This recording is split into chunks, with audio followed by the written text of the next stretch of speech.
Hi, ఎలా ఉన్నారు? అమ్మ కథ చెప్పు ఛానల్కి తిరిగి స్వాగతం. ఈరోజు మన కథలో హీరో బంటి. బంటి ఎంతో తెలివైన 8 సంవత్సరాల అబ్బాయి. బంటి ప్రతిసారి అన్ని పరీక్షల్లో మంచి మార్కులు తెచ్చుకొని ప్రతి పరీక్షలో క్లాస్ ఫస్ట్ వస్తూ ఉండేవాడు. బంటికి క్రికెట్ అంటే చాలా ఇష్టం. కానీ బంటి వాళ్ళ అమ్మ బంటిని ఎప్పుడూ క్రికెట్ ఆడడానికి పంపదు.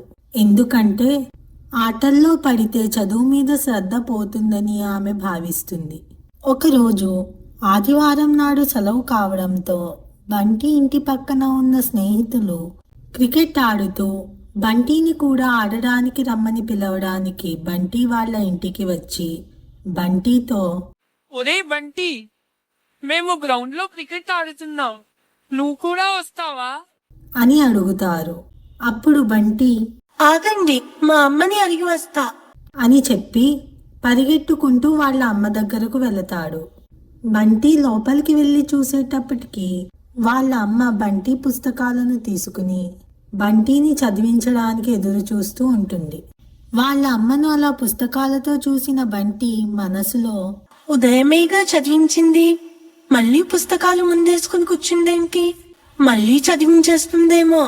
ఇంకా నేను క్రికెట్ ఆడుకున్నట్టే. అయినా అడిగి చూద్దాంలే, మన లక్కు బాగుంటే పంపిస్తుంది కదా అని అనుకుని వాళ్ళ అమ్మతో, అమ్మా, నేను మార్నింగ్ ఎగ్జామ్ కి ప్రిపేర్ అయిపోయాను కదా, ఇప్పుడు నా ఫ్రెండ్స్ వచ్చారు, క్రికెట్ ఆడుకోవడానికి పంపిస్తావా అని అడుగుతాడు. అప్పుడు వాళ్ళ అమ్మ, క్రికెట్ లేదు, ఏమీ లేదు. క్రికెట్ ఆడితే చదివిన అన్నీ మర్చిపోతావు. ఇంట్లో కూర్చుని చదువుకో, చదివేశాక తినేసి పడుకుందువ్వాలి అని అంటుంది. అప్పుడు బంటి ఎంతో నిరాశగా తన స్నేహితులతో తాను క్రికెట్ ఆడడానికి రాను అని చెప్పడానికి వెళ్తాడు. బంటి ముఖం చూసిన తన స్నేహితులు బంటి ఏమీ చెప్పకముందే, ఏంటి ఈసారి కూడా నువ్వు రావట్లేదా అని అడుగుతారు.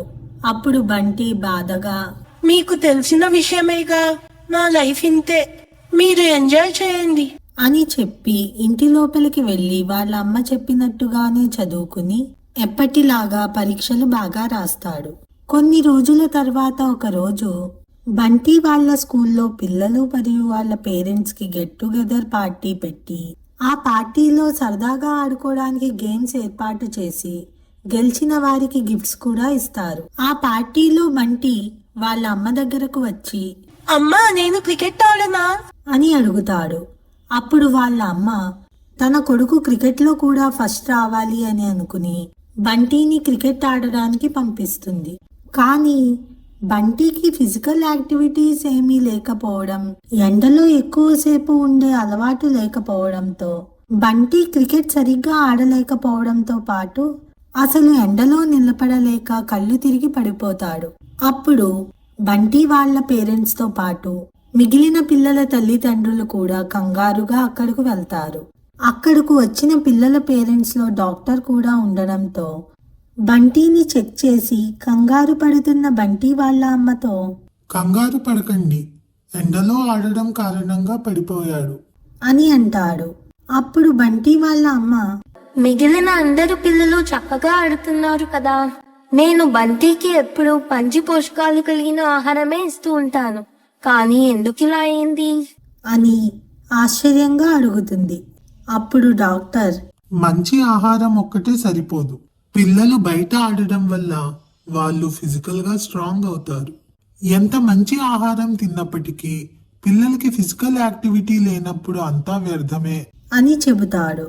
డాక్టర్ మాటలు విన్న బంటి వాళ్ళ అమ్మకు తన తప్పు అర్థమవుతుంది. మరుసటి రోజు ఉదయం బంటి నిద్ర నుండి లేచేటప్పటికి అతనికి కొత్త క్రికెట్ బ్యాట్ కనబడుతుంది. బంటి ఎంతో ఆనందంతో వాళ్ళ అమ్మ దగ్గరకు వెళ్ళి, అమ్మా, ఈ బ్యాట్ నా కోసమేనా అని అడుగుతాడు.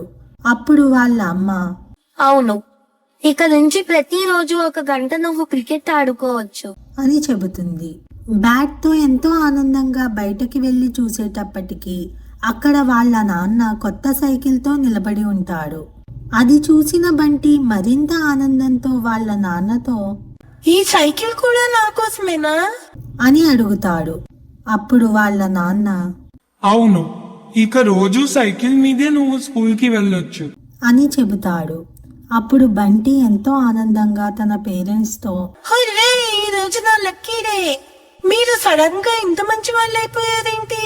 ఇప్పుడే నా గిఫ్ట్స్ అన్ని నా ఫ్రెండ్స్ కి చూపించొస్తా అని చెప్పి పక్క ఇంట్లో ఉన్న తన స్నేహితుల దగ్గరకు సైకిల్ మరియు బ్యాట్ తీసుకుని పరిగెడతాడు. ఆ రోజు తర్వాత ప్రతిరోజు బంటితో పాటు తన తల్లిదండ్రులు కూడా రోజులో కొంత సమయాన్ని ఫిజికల్ ఎక్సర్సైజ్ కోసం కేటాయిస్తారు. ఈ కథ మనమందరం ఎంత బిజీగా ఉన్నా మన రోజులో కొంత సమయం ఫిజికల్ ఎక్సర్సైజ్ కోసం కేటాయించాలి అనే మంచి మార్పును తీసుకొస్తుందని ఆశిస్తున్నాను. ఈ కథ మీ అందరికీ నచ్చినట్లయితే లైక్ చేయండి, మీ స్నేహితులు మరియు కుటుంబ సభ్యులకు షేర్ చేయండి. అమ్మ కథ చెప్పు ఛానల్ని ఇప్పటి వరకు సబ్స్క్రైబ్ చేసుకుని ఉండకపోతే దయచేసి సబ్స్క్రైబ్ చేసుకుని ఇంతకు ముందు అప్లోడ్ చేసిన కథలన్నీ చూసి ఆనందించండి. మీరు ఇంకా ఎటువంటి కథలను చూడాలనుకుంటున్నారో కామెంట్ చేయండి. ఈ కథను చివరి వరకు చూసినందుకు థ్యాంక్ యూ సో మచ్. మరొక వీడియోలో ఇంకొక మంచి కథతో మళ్ళీ వస్తా. ఉంటా మరి.